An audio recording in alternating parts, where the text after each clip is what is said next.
Yeah, we're live. We're live. 6:52. I'm 8 minutes early. I'm just trying to make up for lost time. I'm time traveling actually. Making up for the other nights being late, but we want to get an early start because I always go late. So if we get an early start, we get even more time, which is awesome. So tonight, obviously, based on the thumbnail and the description, we are going to talk about Oliver and his awesome 1972 Nova, which even though a Nova, especially a 19 early 70s, is already kind of awesome. This one is even more so, one, because it was previously owned by a famous YouTube guy. Semi-famous, well, not famous at all in any way, shape, or form. But he won it, so it was a free Nova, free, because it's always air quotes. There's always something attached to it. So when you win a free car, and then part of the deal is, okay, you get this car, but, and here's the fine print, you have to put a motor in it, get it running, and do a Smokey burnout, and you have 1 month ready to go. That was his deal. And he's like, no problem. I got that. And he did, which was awesome. And it's so easy, especially given the Nova, because it was designed to accept a number of different factory engine configurations. Inline six-cylinder, small block Chevy, big block Chevy, all of them. It has a Saginaw 3-speed transit, which was already there. It has a 10-bolt rear end in it, which he did upgrade. Didn't change the stock 308 gear set, but did put a posi in it, which is good. And as you see, if you've watched the video, he did a number of other things that were kind of required to get this thing to run, because he put the engine in and got it running, and did some tests and figured out that the woefully inadequate, like weak monoleaf springs were allowing a bunch of axle windup, which is not uncommon at all, especially on a kind of a drop throttle launch like that. That thing was originally designed and originally came with, and I showed in the video the original build sheet on this thing. It was originally a 250 cubic inch, 1-barrel carbureted, 6-cylinder, very kind of your basic budget Nova with a 3-speed manual trans. The cool thing is it was a floor shift manual trans and not even a column shift, which has made it kind of awesome. It was also originally a bench seat, although it had bucket seats in it when I got it. But it was originally a bench seat car.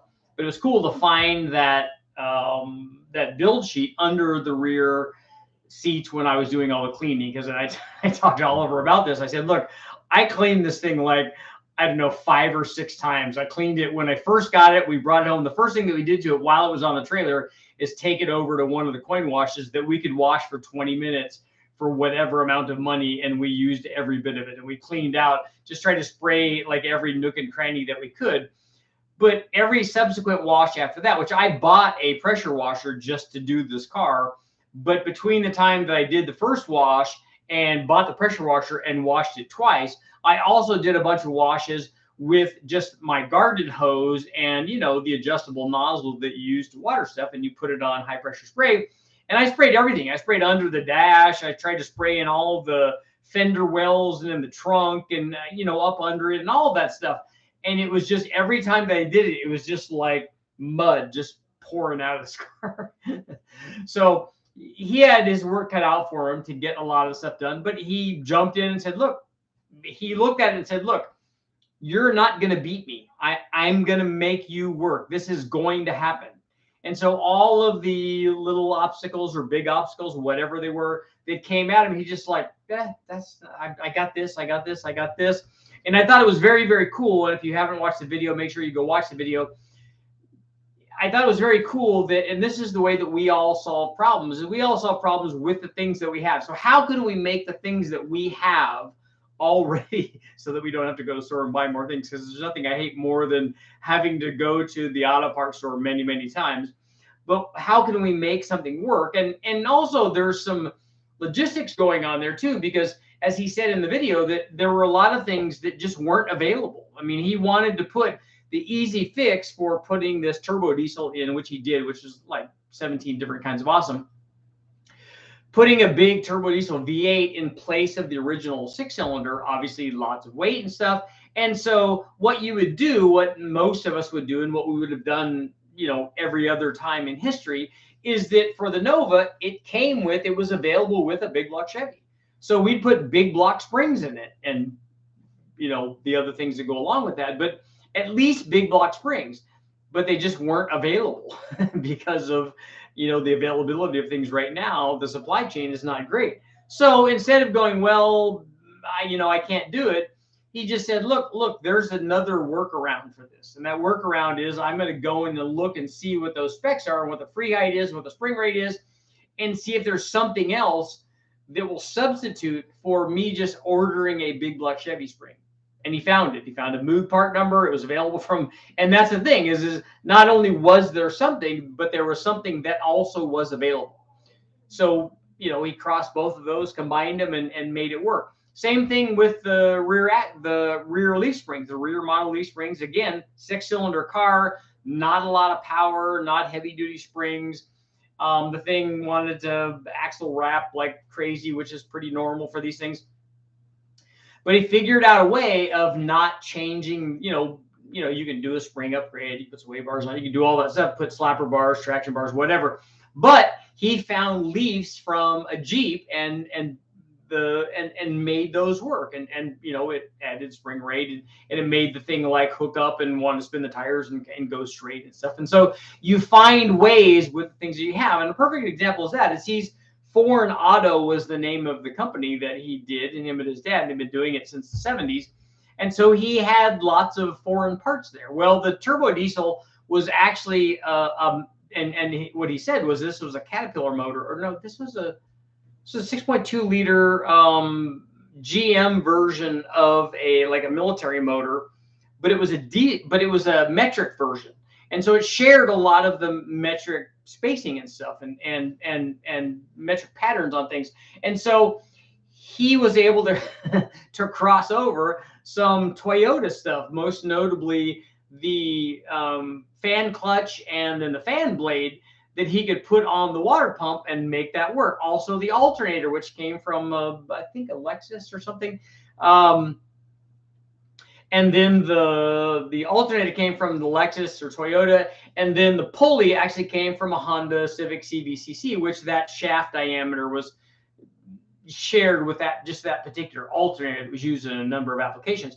But it's very, very cool that all of these things just like, okay, well, what would work on here? We have this, and you got to slot some holes, or you got to do whatever you do, but it's close enough that he can make it work, and that's exactly what he did. He made it work. He also, fixed the front brakes, which had a problem. Fixed the rear end, put the posi in it, as he said, and he even changed the wheels and tires, which I kind of wanted the Kragers on there, but unfortunately those Kragers, which I thought were lug nut concentric, were not. They were actually hub concentric. They were actually hub centric, and so they wouldn't work. I mean, as we've all seen in the past, if you ever dealt with those in the past, they would be kind of super wobbly, and you don't want to be doing that. You don't want to be doing that at speed. It's not good. So he instead found another set locally and was able to put wheels and tires on it rather inexpensively, ones that worked, ones that would go on, and ones that would be true and balanced and stuff. And so all of those things he was able to get done. And the turbo diesel itself, a lot of people think, oh, well, it's just a V8. It just bolts right in. No, it didn't just bolt right in. Nothing ever just bolts right in. Even if I tried to put the 292 6-cylinder in it, which originally was I wanted to do, it wasn't just going to bolt right in place of the 250.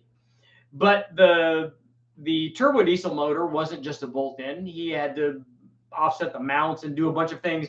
He had to trim a few things to make the exhaust manifold fits. He had to run the exhaust manifold up and forward and into it was actually a divided housing, and so he made it a divided feed for that divided exhaust housing so that he could improve the response rate, all thinking that, hey, I'm going to need this to do the burnout. The motor was originally a 6.2 liter naturally aspirated diesel that he then added a turbo to, which is very, very cool.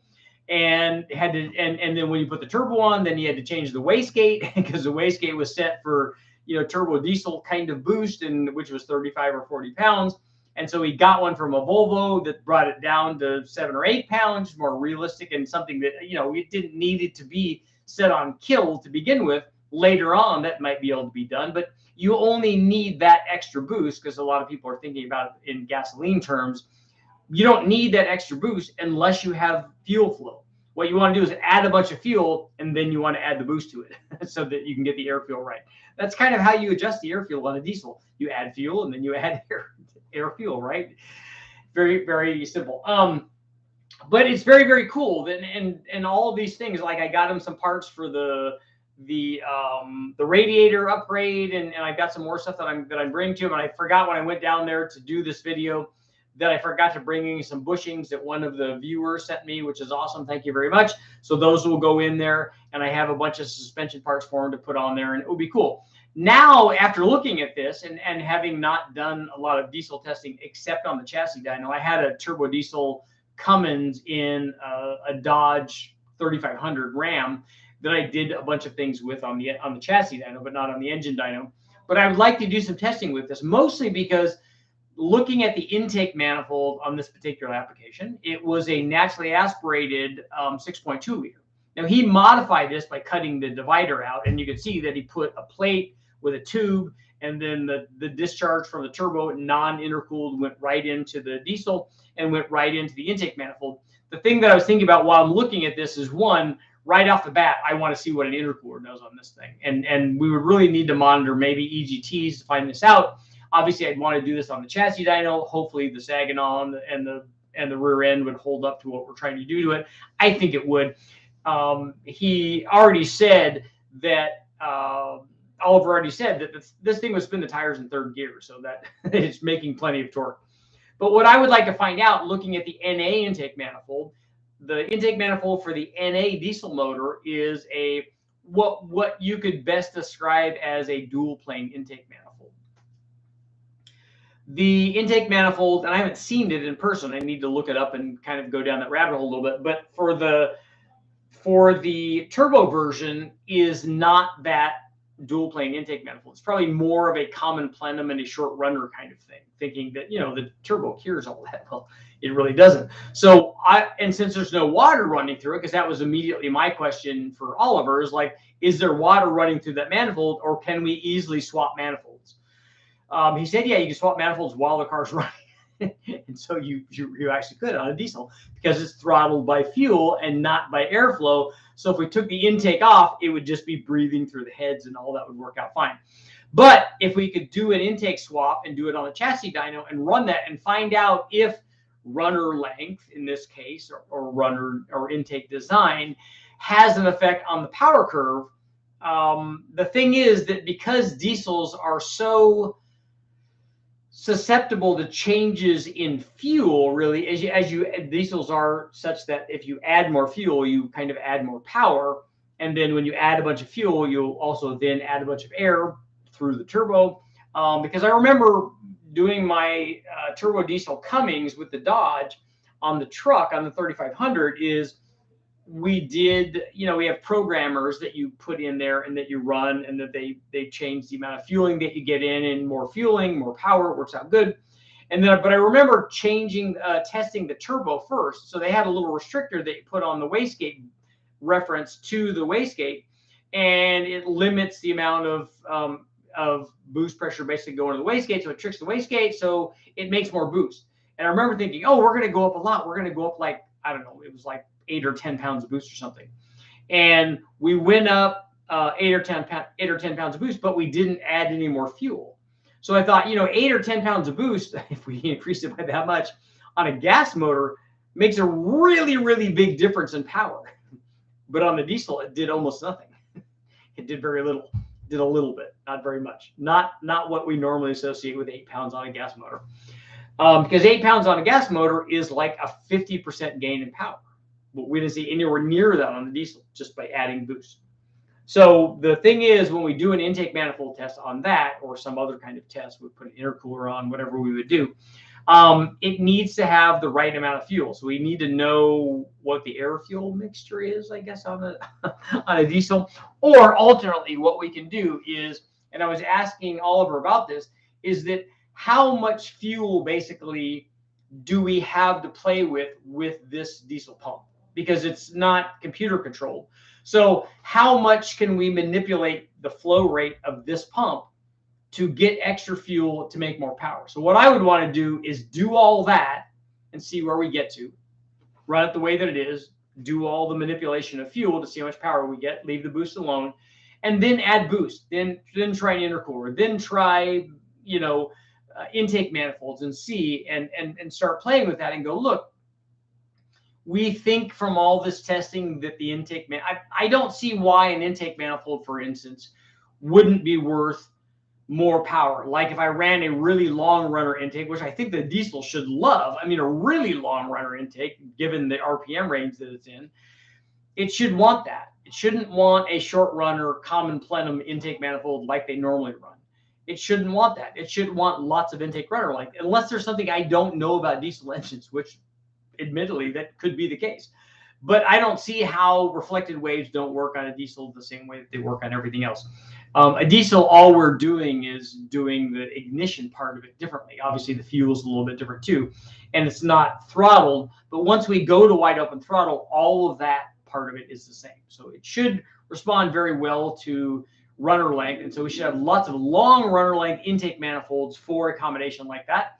And then also we could turn up the boost. Also, I know if we measure EGTs, if we put an intercooler on it, the EGT is going to come down in relation to the amount of charge temperature that we drop from the turbo. So, and I always like, whether it's a diesel or a gas motor, I always like lower charge temperature. So if we can run a turbo, and especially in these diesel applications, like we only ran Oliver only ran, I don't know, 7 or 8 pounds. It was making boost like on the rev, which I thought it's one of the cool things about diesel.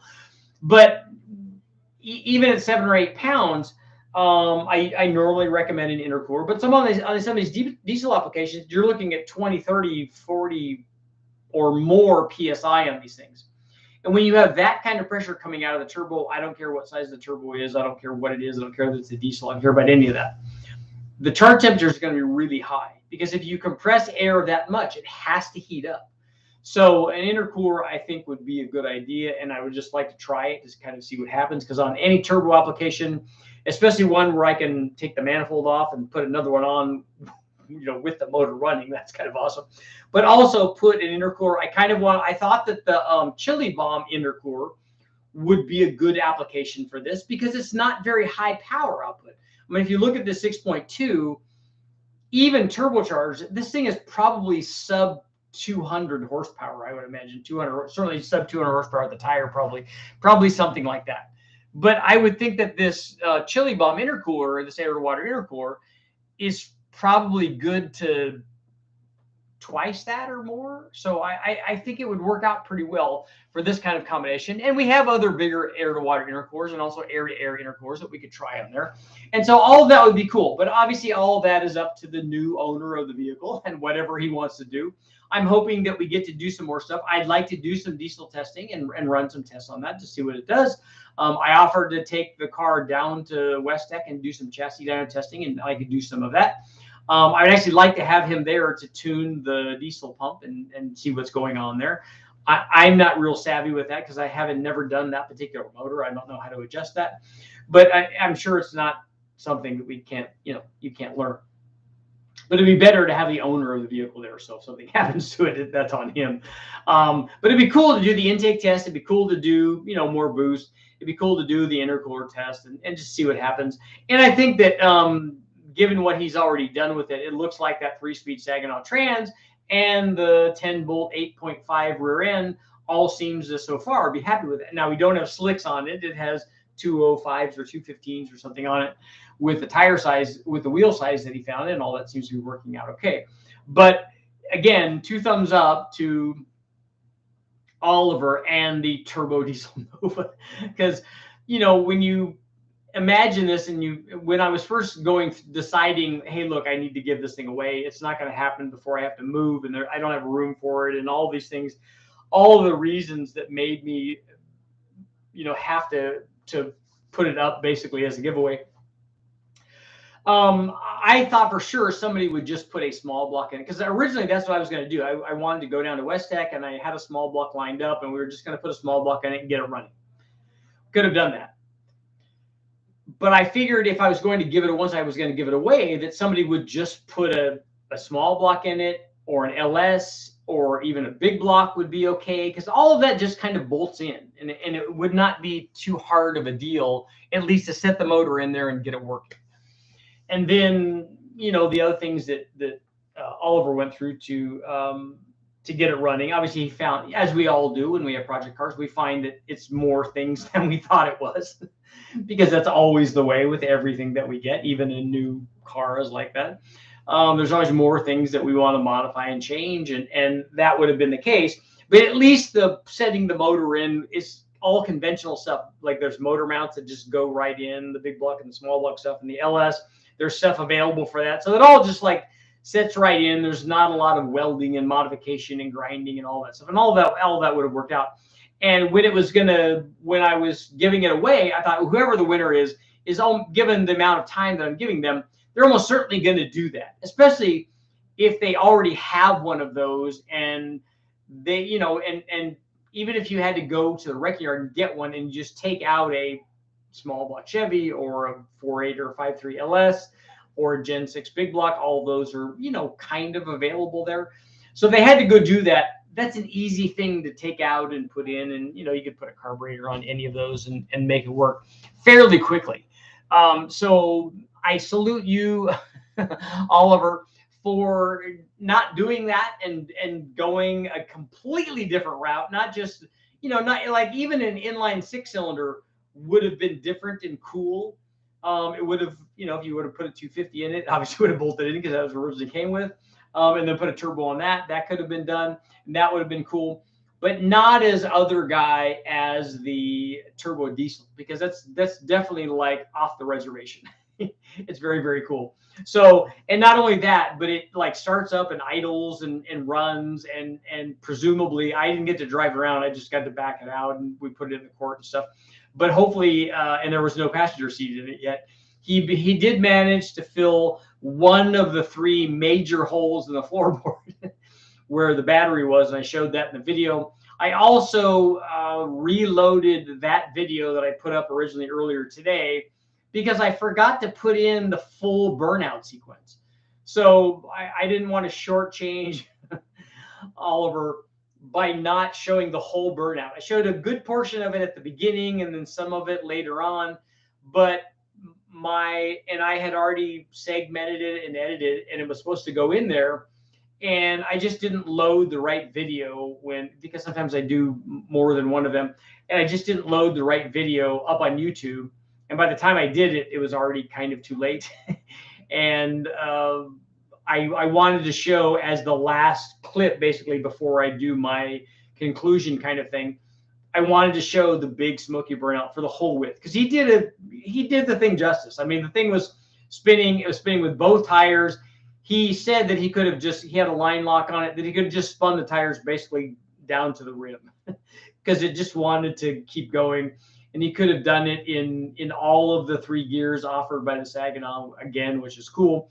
I just thought it was awesome that it was like a turbo diesel swap. Putting the whole turbo diesel motor in there is one thing, but he did an NA one and then made it a turbo. So that's the same as putting an NA LS or a Buick or anything else in there, and then also making that a turbo thing. So the turbo diesel, because it wasn't a turbo diesel to begin with, and if you put an LS in there, it wasn't a turbo LS until you make it a turbo LS, and he did that, which is kind of awesome. So I'm sure he's here. So if everybody, you make sure that you give a shout out, because it's very cool. Okay, so the poll for tonight is,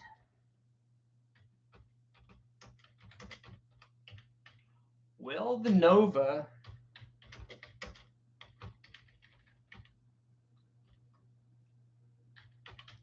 different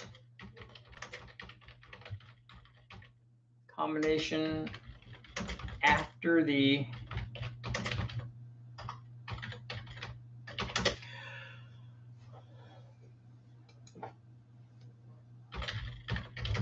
Okay, so the poll for tonight is, will the Project Nova get a different motor combination, maybe motor and trans, after the turbo diesel? So is the turbo diesel the last thing that's going to stay in there and going to drive around and be in there all the time? Or is it going to get something else?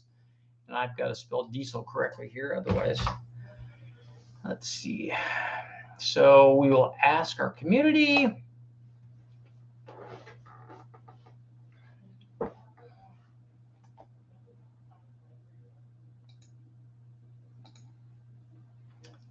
All caught up. So, so Alex, you're all caught, or Oliver, you're all caught up. Timothy, I'd rock the diesel before he gets decent mileage. I would like to do a drive test with Oliver once he gets another seat in there and gets everything laid out the way that he wants it. And he said that it doesn't overheat or doesn't do anything weird, even with the little Toyota fans on it and stuff, which is very cool. But I'd like to do a drive test and measure fuel mileage and see what happens in the real world. Like, how good does that get? Because we know a big block is not going to be great. But the turbo diesel thing, I think, will actually be pretty good.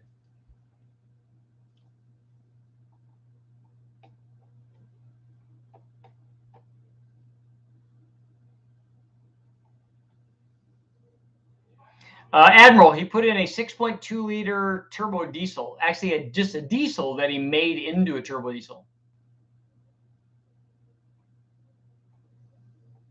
Gelbank started the diesel performance industry when he started selling turbo kits for the GM 6.2 liter. I don't know that he started that industry.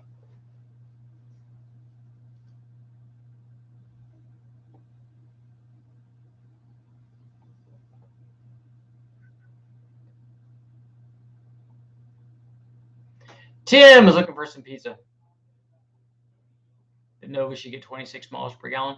It would be interesting to see. That's a 3-speed Saginaw. Third gear is 1-to-1. It is a 308, which is good.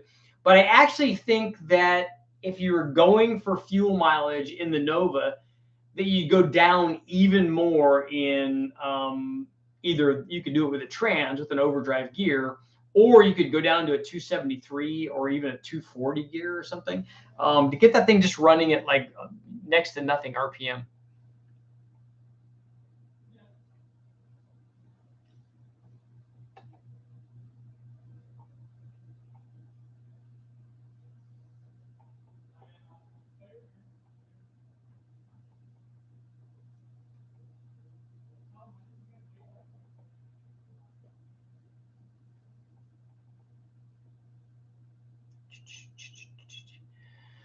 What do you know the diesel OM 606 is? I get that question a lot, and I think that Oliver has done some of those.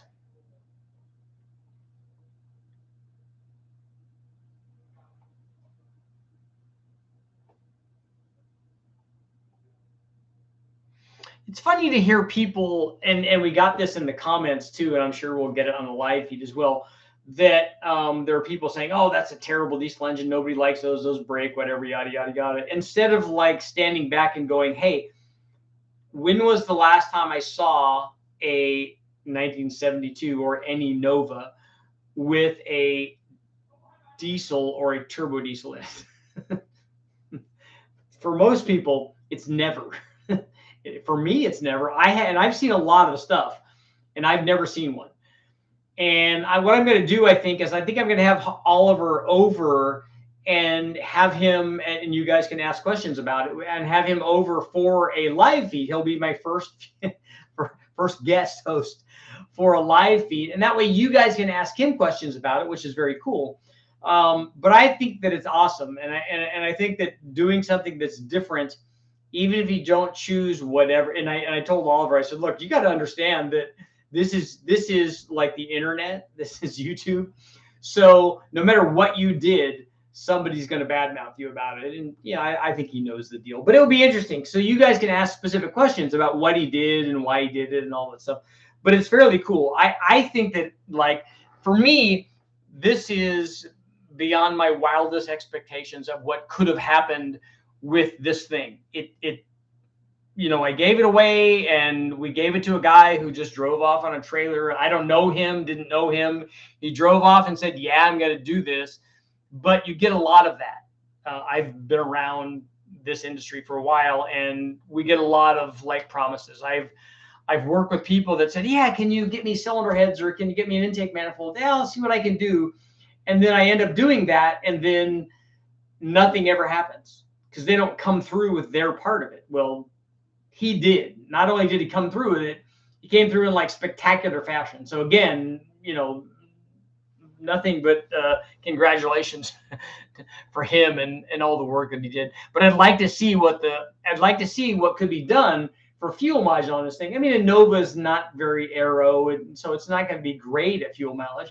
But I think with lots of gear in this thing and the low RPM deal, I think that this thing probably could do pretty well.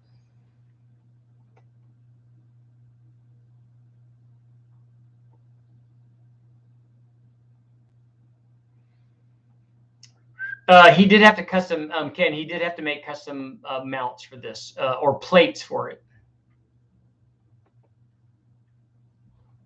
The trans was not swapped with the engine. This has the Saginaw 3-speed, original Saginaw 3-speed trans that came with this car. In fact, the cool thing is, if you watch the video, you'll see that a lot of the stuff on this car, because you looked up the date codes on a lot of the, because they date code all the production stuff, all the factory stuff. If you look at it, things like the master cylinder, that's the original master cylinder. Some of the brake stuff, original brake stuff, it came with the car in 1972. So a lot of this stuff is original, which is kind of cool. And the trans is one of those. That transmission came with this car, and it works fine. So Dan, if you're here tonight, you were right.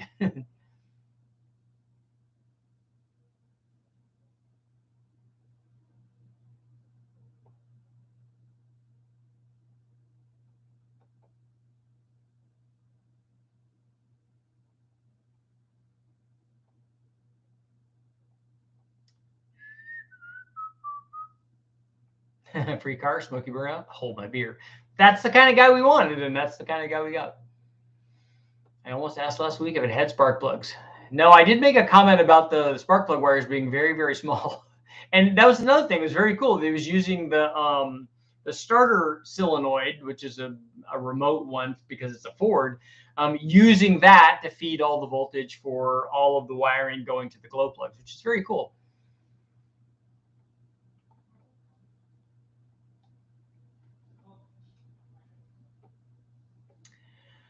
It will do 4,000 RPM on the Governor. Nice.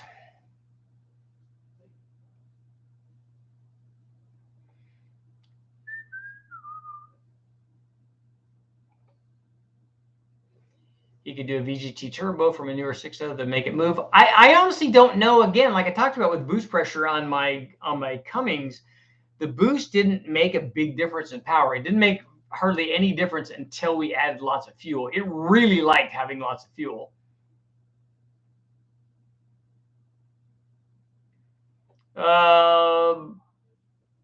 Oliver might know what the current draw is. I thought he said it was 120 amps, maybe.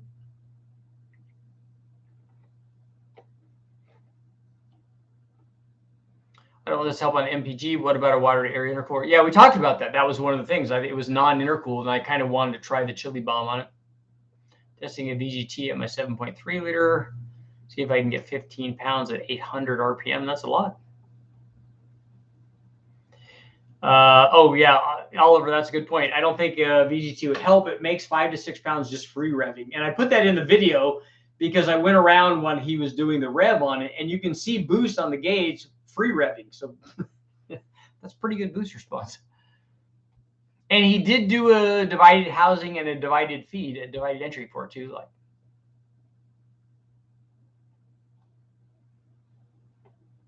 just acquired a 70s Winnebago Indian Chrysler 440 through a business deal. Just got word today, and I want to do either a 5.3 turbo or a 5.9 12 valve if I can get a budget.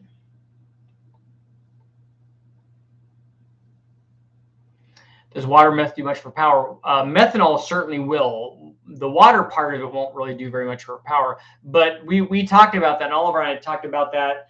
Propane, obviously, nitrous, all the kinds of fuels that you can add to that are definitely going to add power.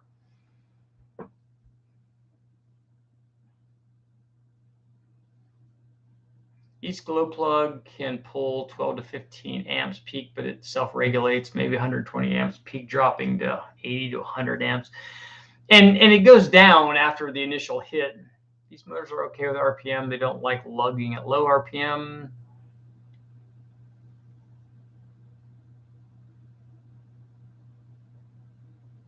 Timothy, I sent a set of heads to Eric Weingarter. He's very cool, and he did an awesome job. He does do good work. I mean, he definitely knows how to port. How much boost does a Volvo wastegate allow for? 7 or 8 pounds, I think, on his. What is the max speed that a piston can go? Are you talking about what is the max piston speed? It's going to depend on a lot on the piston itself, on the design.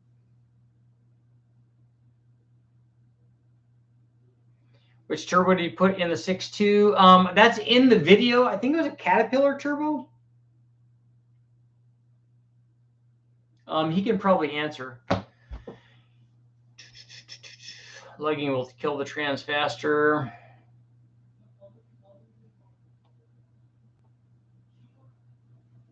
I want a cam for my 6-liter, but want a clean chop and sink instead of being all over. What do you suggest or recommend? Is it all cam tuning effects? Yeah, I don't really have a feel for what exactly that you want. But in a 6-liter, the truck Norris cam will work well, and your tuning affects how the thing idles really well. This is an interesting thing. If you take a look at the poll, will the Project Nova get a different motor combination after the turbo diesel? 56% are saying yes, and 44% are saying no. So we're not skewed in one direction dramatically. You know, we only have a swing of about, what, 4 or 5 points there, so it's not very much.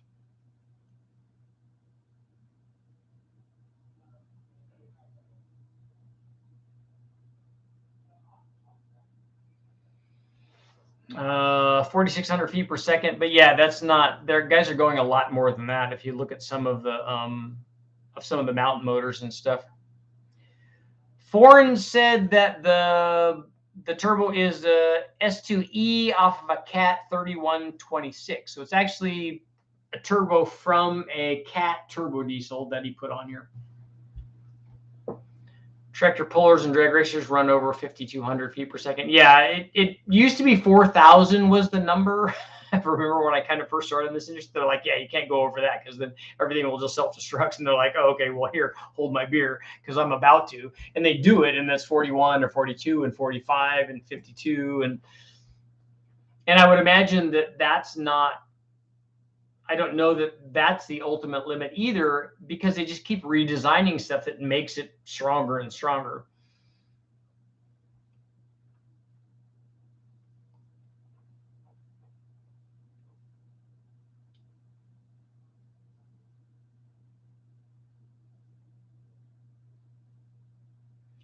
Scott's out. Piston speed is not the ultimate limit for engine power. No, it's not.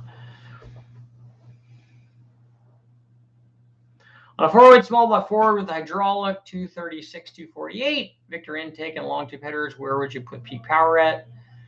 Take a look, Edward. I have a video up that ran that camshaft with that intake manifold on a 408. You can see where the peak power was. The Great Lakes, have you not watched the video yet? Because I'm disappointed that you're checking in here and you haven't already watched the video. Shame on you, but it is a turbo diesel, a 6.2 liter. It was originally an NA diesel, but he also added a turbo to it.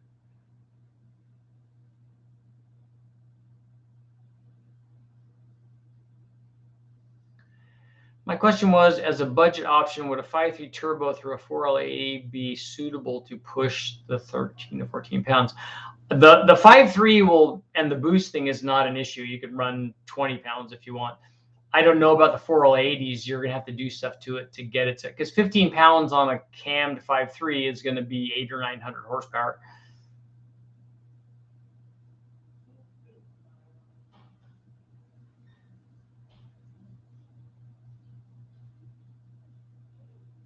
That question is for my 8-year-old daughter. Awesome.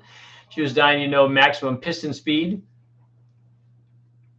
Does she have any questions about dinosaurs? Because we can answer questions about dinosaurs too.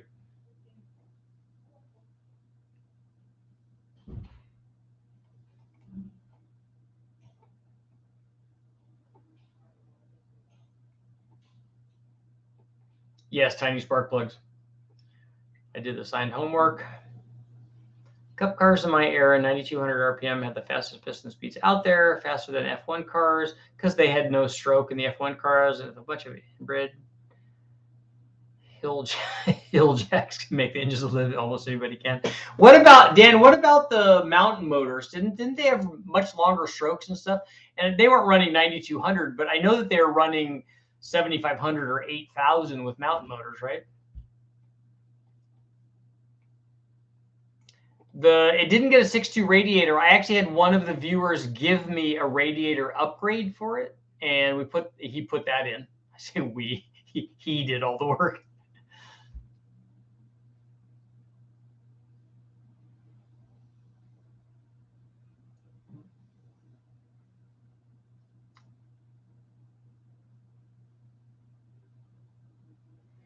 What is the highest revving LS engine? That would be what's his name? That would be Ben over at the fastest or the highest one I've seen.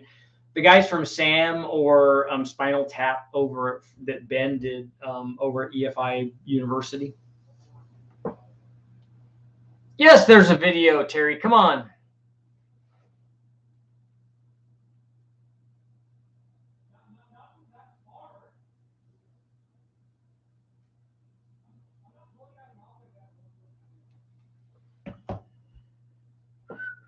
Yeah, Spinal Tap I think went to 11,000.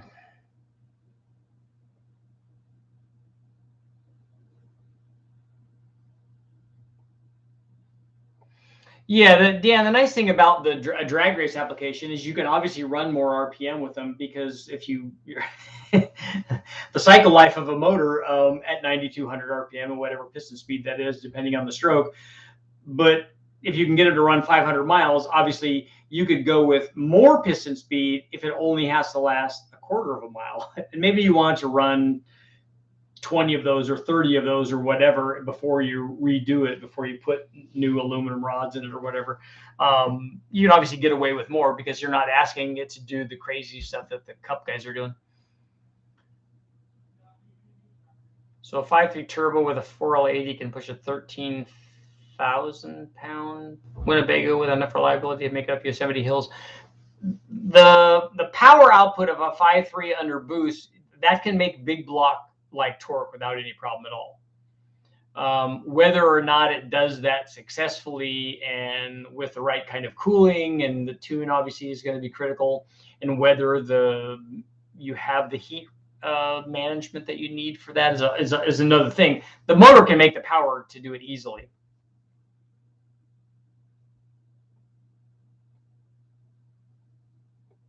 And the radiator is a 3-core all aluminum. Ed was the man. See, Ed, it actually is in use. Thank you very much.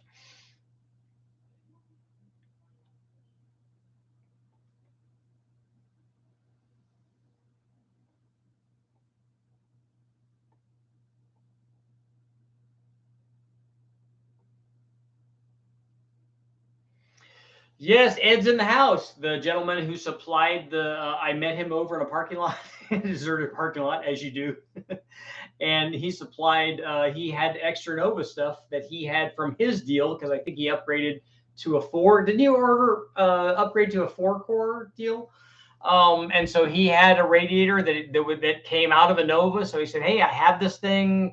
It's yours if you want it." And that was awesome. And it's great for, guys getting together and helping each other.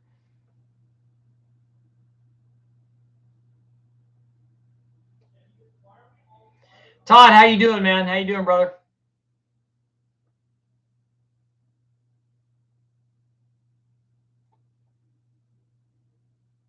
Yeah, you want Oliver, you want the glow plugs. That thing starts up nice. Just a little bit of a pre-glow. It starts up nice. I don't think he's trying to make his Winnebago fast. I think he's just trying to get it to go up hills. He just wants enough torque to make it happen. And yes, I had an overheating problem, so I took the radiator out and put a 4-core in. It turned out to be airflow. So did you get that cured though? Is it all good now? Transcooling, intercooling, low boost, decent fuel, low throttle, huge radiator and oil coolers. Yes, just it needs to be one giant rolling heat exchanger.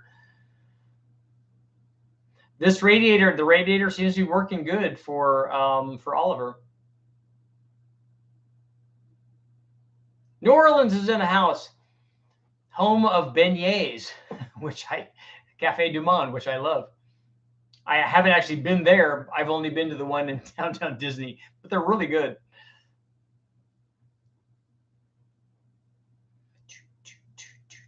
Demon Tech, what's up? What are you doing? You're crazy. Sorry, Richard, I got to go. I haven't been able to catch up on one of these for a while. Too many projects going on. Thank you very much. There's no reason for you to throw money out there. It's always appreciated and will be used. But if you have a question or comment, dude, we're always going to take care of you. Let's take a look at our poll. 60% saying yes, that it is going to get a different motor combination, and 40% saying no. Interesting. Good radiator. I was driving on a 95-degree day. So this is Oliver with the Turbo Diesel Nova. The radiator was working good, 3-core. I was driving it on a 95-degree day, and the motor never saw above 195, going slow and getting into boost, as you do. And I'm about to drive my Nova to Las Vegas in the next week or so. Perfect. And that's going to be a test, because you're going to have to go up Mountain Pass. You're going to have to go up the, not the Cajon Pass, right? Is that what it is? Yeah, that's right. About to drive my Nova to Las Vegas. Nice.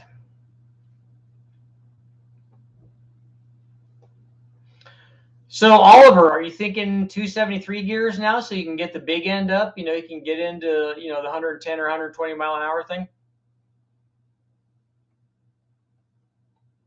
6.2s always needed glow plugs. That's okay. Just hold the button down for a little bit and light her off, and she goes good.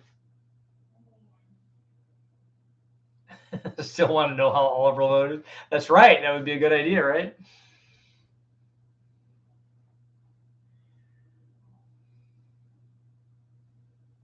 Be careful with pump timing. Talking about the diesel pump. It doesn't do much for power, but I've destroyed an engine. 308 is good. Maybe an overdrive or two. Yeah, if you could put instead of 3-speed, if you could put a 5-speed in or something, that would be good. Big cojones pass. Yeah, Dan. Always throwing that stuff out there. I once saw an overheating problem because of too much coolant circulation. I'm doing a hot tub in the back, putting green on the roof, and many blow-up dolls to make me feel like I'm loved. Whatever it takes.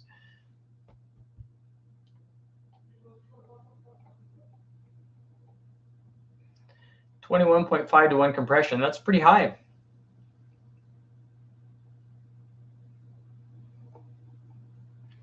The diesel stuff is interesting. Like I said, I want to test the intake runner length deal, and obviously we want to test boost, which I did a little bit on the Duramax deal.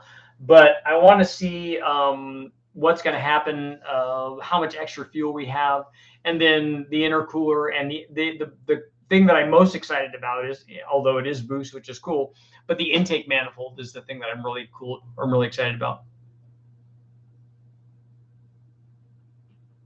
You can get a little more power by tuning up the pump.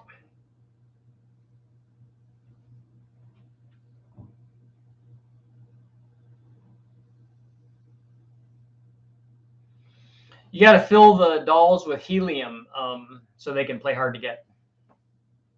Just a suggestion.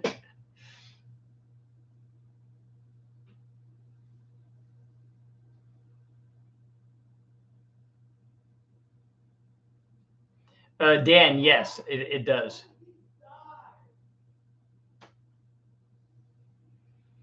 That's how we do it. Snap-on used to sell the timing lights for the piezo crystal attached to #1 injector tube.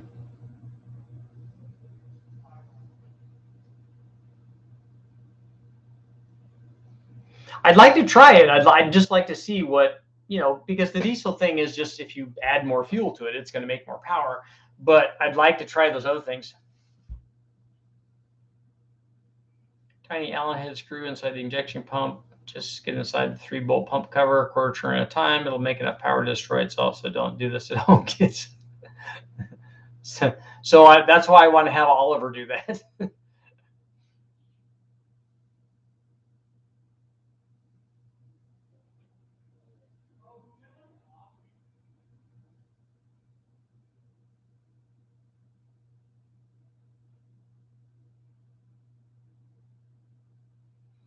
Is there an affordable diesel option? I see diesels in the wrecking yard. I just don't know what condition they're in.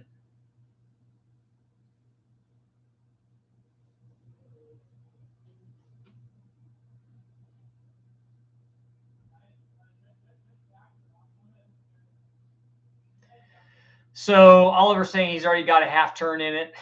He's got a half turn of wedge in it. Or if it was a vane meter, he's got 3 clicks in it.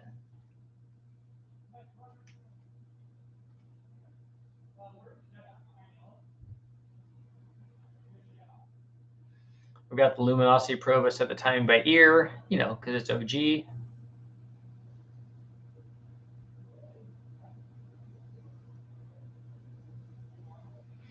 Yeah, Dan, I've actually never taken a diesel out of the wrecking yard and tried to run it. Obviously, we've never done that on the engine dyno, and I haven't even taken one out and tried to put it in another vehicle.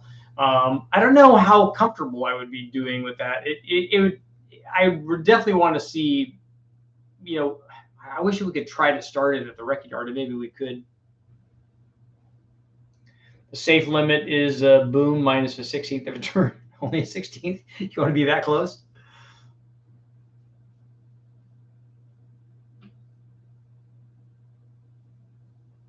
Well, Oliver, if it's lubricating the asphalt, then you're all good, right? That just makes the burnout a lot easier. Jim, what's up?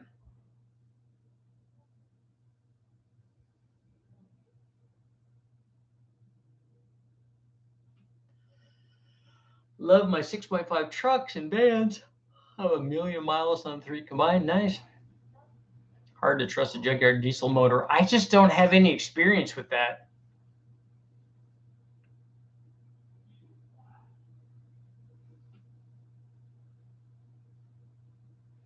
So we're at, we haven't shifted that much, 61% saying yes, the Nova will get a different motor than the turbo diesel, although I really like the turbo diesel.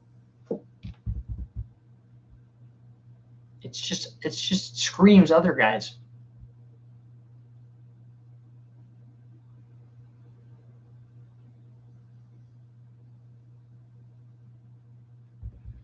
Turbos and diesels go together like chocolate and peanut butter,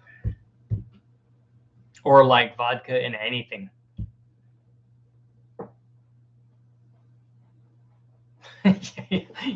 Oliver told a story when I was there that the engine had been stored upside down for years and years, and that the rope seal was not good in the back. And I'm like, yeah, that's not going to be fun trying to change that.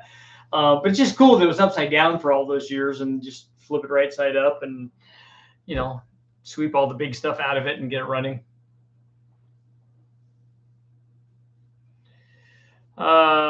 Pendant, I'm swapping an OM642 V6 turbo diesel into an old G-Wagon. Nice. See, the diesel guys are coming out of the woodwork now.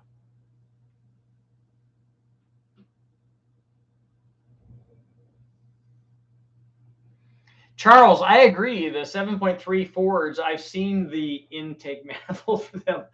And a lot of diesels are like that. Sometimes they just have a big, like, common log sitting there that they're just so that the boost gets to all of the, like, ports, and it's not it's that can't be optimum.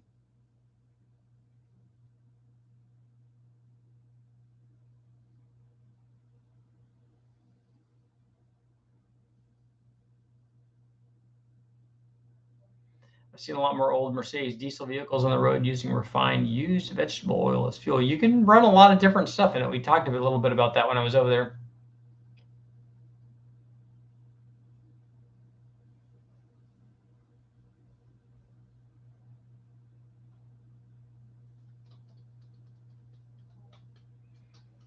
So Dan, you think that there is a workaround for the rope seal and you could put a lip seal in it?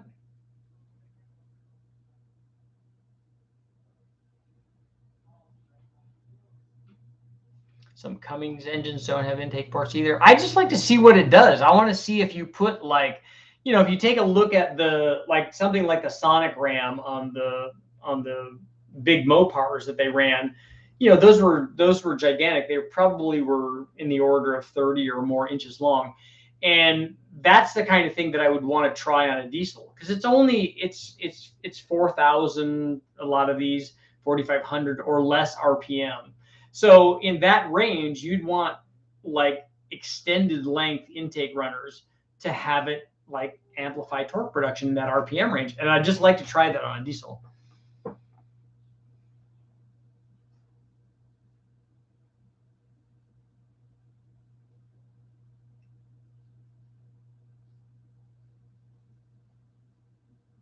Tyler Lowen has one of the fastest 6.5 trucks right now, and he's got a YouTube channel trying to make the world's fastest and most powerful 6.5. So at world's fastest, is he's taking it to Bonneville? Is that what he's doing?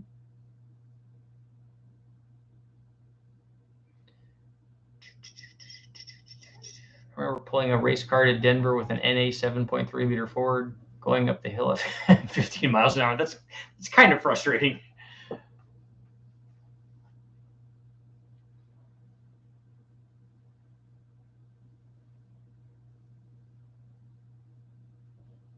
Crankshafts made for rope seals have grooves at the mating surface. Those grooves would destroy a lip seal.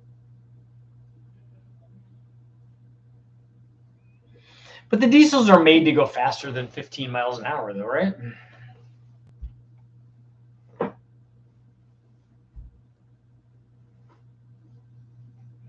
Currently studying an associate's degree in diesel technology. I already have an associate's degree in automotive technology. Nice.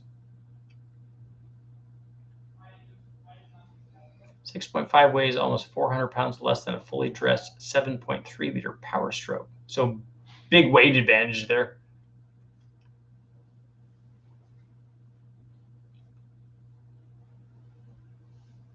Good rule of thumb, keeping piston speed under 4,000 RPM or 4,000 feet per second. Altitude and NA diesels, basically water torture. It's awful to have like big rigs and stuff like just motoring by you and going around you when you're in the slow lane, just lugging up a hill, thinking, how torturous is this to all of the other things that are going on in my vehicle? Everything's glowing red hot.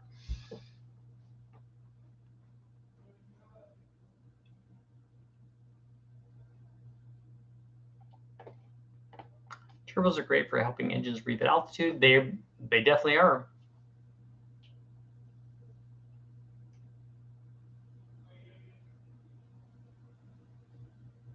Coles, you got censored?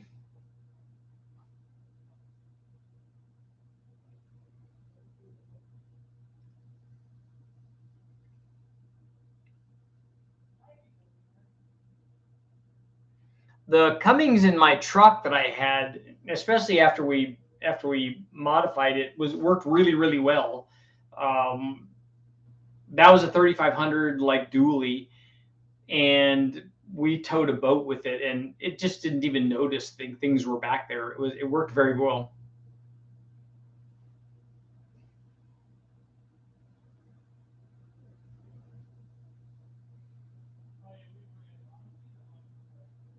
There's no G, Rich. I don't know what that is.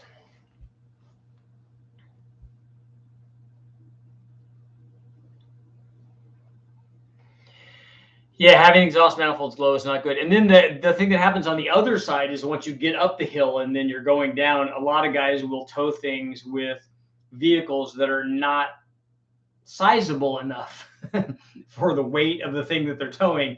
And so they end up going down the hill, and you look at him, you're like, oh yeah, that guy's brakes are glowing red freaking hot.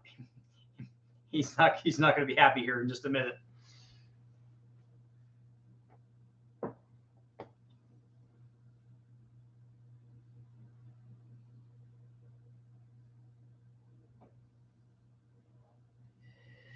Hello, Richard. That was an interesting swap, but needed a hood exit. You did have a fender exit, which was good.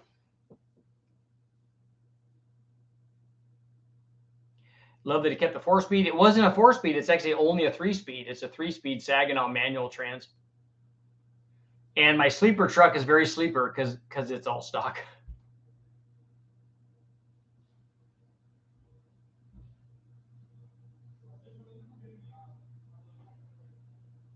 4-cylinder diesel from a Mitsubishi box truck. Yeah, I've seen the exhaust manifolds also glowing. You can see that usually if you look in the wheel well, sometimes you can see that. The brakes glowing on the other side, like I said. Just if you look at that stuff, you're like, oh, this is probably not a good idea for me to be around that guy.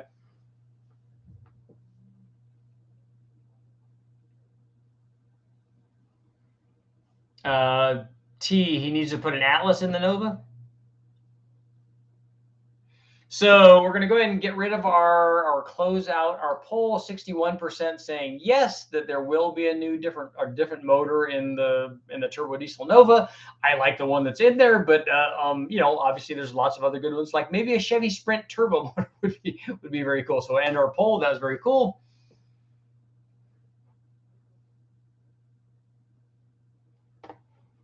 Yeah, some of the car parts are not good. When you watch that happen, like when you watch when we do the videos on the dyno and we're running a turbo motor and you turn off the lights and you see the thing glowing orange or sometimes nearly white hot, and you look at it, you're like, there are people out there running this kind of thing for 24-hour races like at Le Mans. You're like, how does stuff even work that long? How does a turbo, like an OEM turbo application, how does it make it for 100,000 miles or more? Toy box, sorry I'm late. Happy the Nova has a good home. Are you in the new house? Yes, and the Nova video is up. Turbo diesel stuff, very cool. yes, foreign audibles. That will satisfy the 1 liter mafia guy. Yes, you got it. That guy's cool though.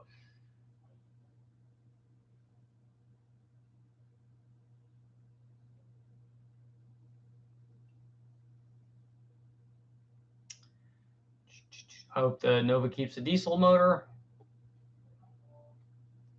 Surprised that more people didn't tune in tonight. I'm kind of surprised too. Although, what is tonight's Wednesday, right? So now we'll be turboing an 05 LM7, but we'll take apart the ring gap, reseal, and remove the 706 heads and put on 243s. What gasket you recommend for decking? You don't need to put on the 243s. I would just keep the 706s on there. You're not going to see any difference in the power. And unless you already have them. If you already have them, you can put them on. They'll both work.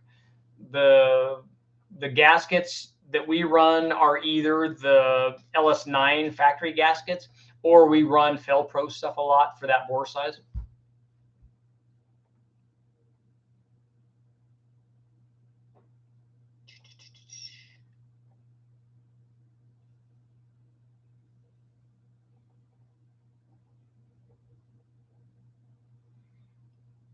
Yep, it's awesome that the Nova's up and running. What are the trophies behind you? Those 3 are all land speed record stuff.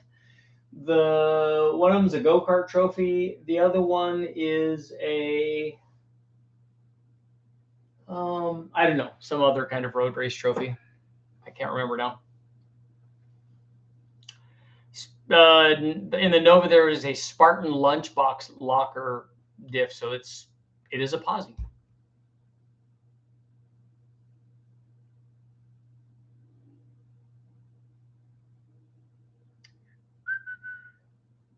Like to see a TKX behind the 6.2.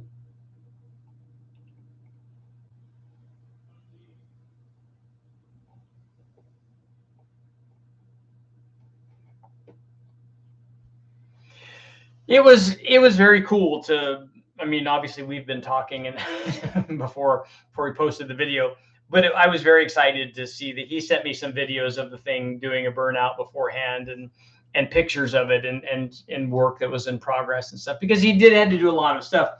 the engine came in and out several times so that he could make stuff work. And it's just awesome that it hooked up to the drivetrain that was there. He even said that he used the position of the trans in its stock position, and again, the stock drive shaft he used, he had to replace one of the U joints back by the rear end because it was, as a lot of things in this car were rusted and full of junk.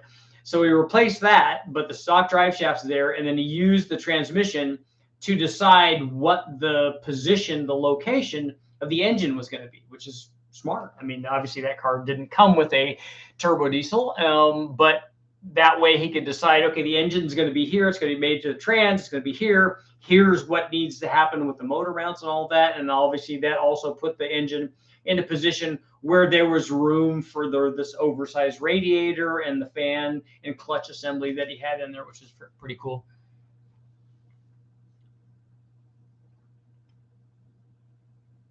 I got a T-shirt for setting a standing mile record at the Ohio Mile. One of those I have oh, here we go. On this one right here, as you can see, this is East Coast Timing Association, the Lucas Oil Sprint Turbo, 119.7 miles an hour in the standing mile out at the Maxton Mile, based Maxton, North Carolina, in the Chevy Sprint Turbo. So almost 120 miles an hour in the standing mile.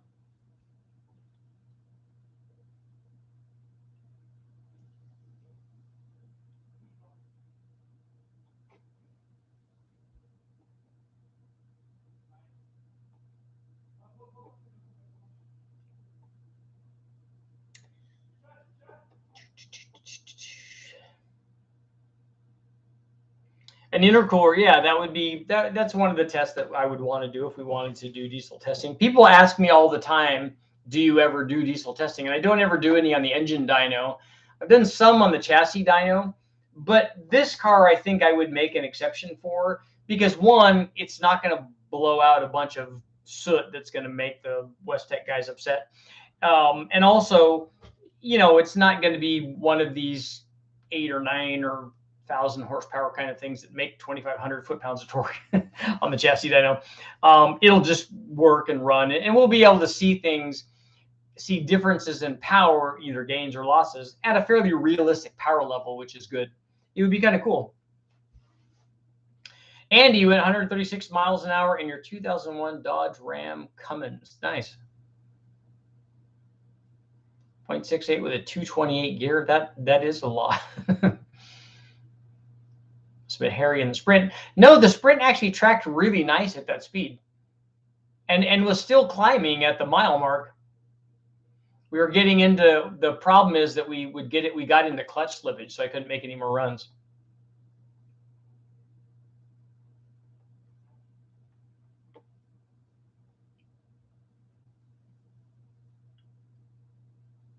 Interesting coincidence. At 6,000 RPM, piston speed equals stroke in inches times 1,000.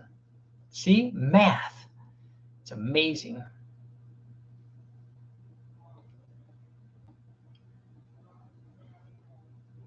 What is the jet picture? This is of me doing a top speed event, or actually a standing mile event, with the guys from Motor Trend, I think, with a Vortex supercharged 3-valve Mustang, and it was out at the Lemoore Naval Air Station. So we were doing it on the runway, basically.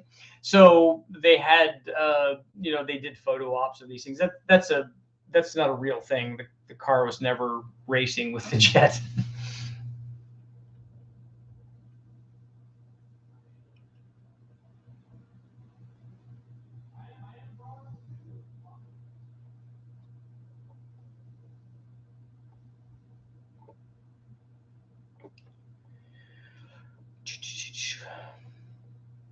I just a quarter mile of Vega and be wide awake at the traps. That's the thing about doing it in an old car.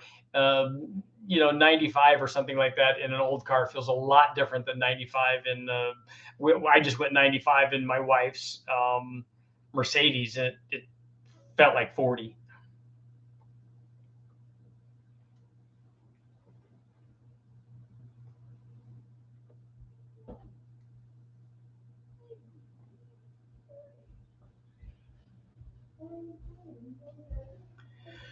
Oh, the lunchbox locker. I hadn't heard that either before he told me about it. Lunchbox locker is an actual automatic locker. It just replaces all 4 spider gears and fits in the OEM in the carrier.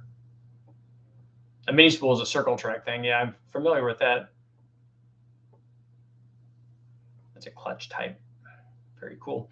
Okay, guys, I have to call it a night for tonight.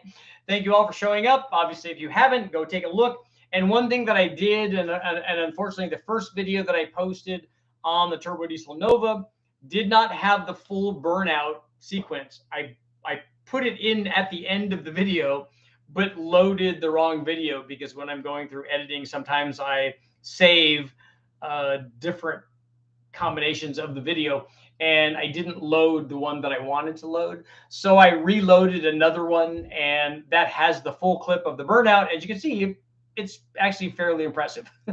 So not only did he do just a burnout, he did a real kind of burnout, and it was, you know, and he said that he's kind of wishing now that he would have, he certainly could have done it in 3rd gear, because the thing has more than enough torque to do that. And then he could have got a lot more wheel speed. He said he could have spun the tire all the way down to nothing. So, you know, way to go, Oliver. That's kind of awesome. But the burnout that he did is more than justifies, you know, what was happening, and it did very good job. So I reloaded the correct video. So now there's 2 of them up there. But, you know, what are you going to do? I tried to figure out a way that I could add that in, and I couldn't find out a way. I could find out a way that I could take away a lot of stuff on the video that I already posted, but I couldn't see any way to add something, and maybe it's just something I need to learn.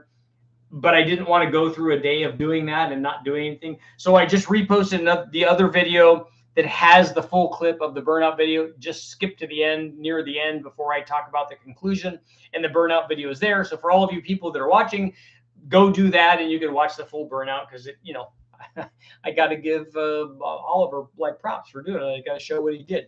So thank you guys all for showing up, and I will see you all tomorrow. Do, do, do, do, do, do, do, do, do.